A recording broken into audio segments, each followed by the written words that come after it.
Ang sulat ni Pablo sa mga taga-Filipos. Unang kabanata.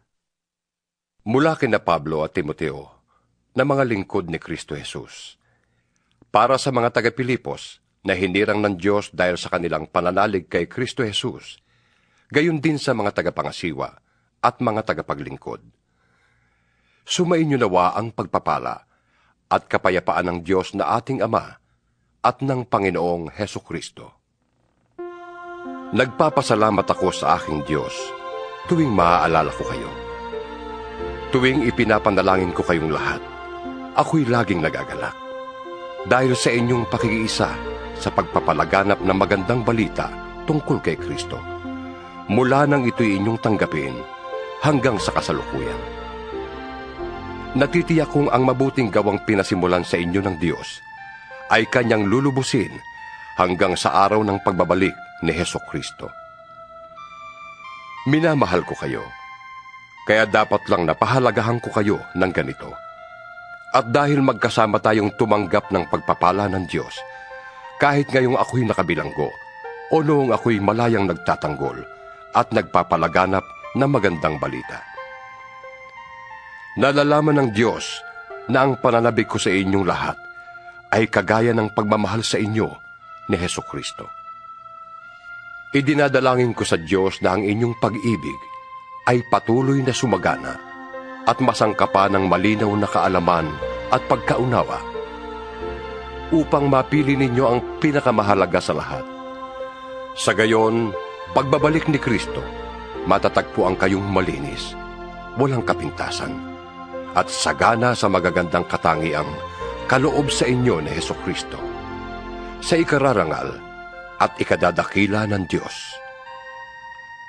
Ibig kong malaman ninyo, mga kapatid, na ang nangyari sa akin ay nakatulong ng malaki sa ikalalaganap ng magandang balita. Nalaman ng mga bantay sa palasyo at ng iba pang naririto na ako'y nabilanggo dahil sa pagiging tagasunod ni Kristo. At ang karamihan sa mga kapatid ay lalong tumibay sa kanilang pananalig sa Panginoon dahil sa aking pagkabilanggo. Hindi lamang yon, lalo pang lumakas ang kanilang loob na ipangaral ang salita. Totoo nga na may ilang nangangaral tungkol kay Kristo dahil sa pagkainggit at hilig sa pakikipagtalo. Ngunit, mayroon din namang nangangaral ng may tapat na hangarin. Si Kristo'y ipinapangaral nila dahil sa tunay na pagmamahal, sapagkat alam nilang ako'y hinirang upang ipagtanggol ang magandang balita. Ngunit ang iba ay nangangaral ng di tapat sa kalooban, kundi sa udyok ng masamang hangarin. Sapagkat hangad nilang dagdagan pa ang paghihirap ko sa aking pagkakabilanggo. Ngunit walang anuman sa akin ang lahat ng iyon. Ikinagagala ko pa nga na si Kristo ay naipapangaral, maging tapat man o hindi ang hangarin ng ibang mga nangangaral. Ang isa ko pang ikinagagalak ay ang pag-asa na muli akong makakalaya sa tulong ng inyong mga panalangin at ng Espiritu ni Hesukristo. Ang aking pinakananais at inaasahan ay huwag akong magkulang sa aking tungkulin. Sa halip ay magkaroon ako ng lakas ng loob sa lahat ng panahon, upang mabuhay man ako o mamatay, ay mabigyan ko ng karangalan si Kristo. Sapagkat para sa akin, si Kristo ang buhay at pakinabang ang kamatayan. Ngunit, kung sa pananatili kong buhay ay may magagawa pa akong mabuti, hindi ko alam kung alin ang aking pipiliin. Nagtatalo ang loob ko.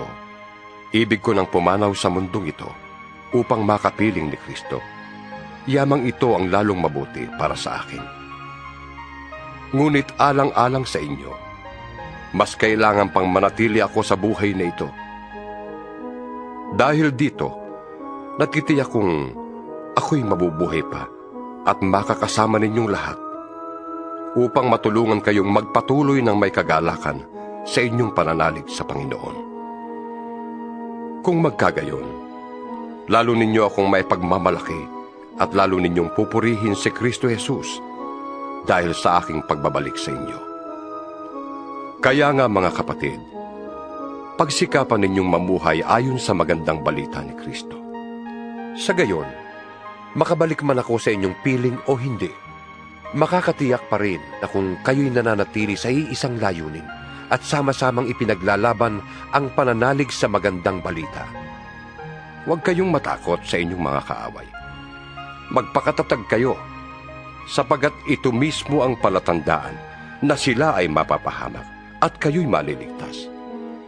Sapagkat ang Diyos ang nagbibigay sa inyo ng tagumpay. Dahil ipinagkaloob niya sa inyo, hindi lamang ang manalig sa Kanya, kundi ang magtiis din naman alang-alang kay Kristo.